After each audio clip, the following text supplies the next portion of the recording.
इम्तिहान की वजह से रोज़ा ना रखना, इसका क्या हुक्म है? चुनांचे इम्तिहान की वजह से रोज़ा छोड़ना या रोज़ा तोड़ देना किसी भी सूरत में जायज़ और दुरुस्त नहीं है।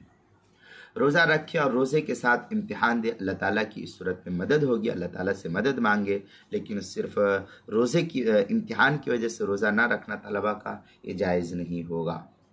चुनांचे फतावा रहीमिया जिल्द नंबर 7 सफ़ा नंबर 256 दारुल इशात कराची का जो छपा हुआ नुस्खा है उसके अंदर ये बहस नकल की गई है।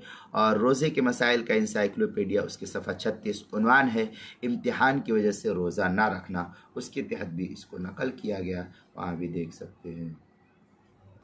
ये बहस जो है फतावा रहीमिया उसके 7वीं जिल्द किताबुस्सौम सफ़ा 200 क्या नाम है 56 पर इसको नकल किया। उन्वान है रमज़ान में इम्तिहान, सवाल नंबर 311 पर इसको नकल किया गया है।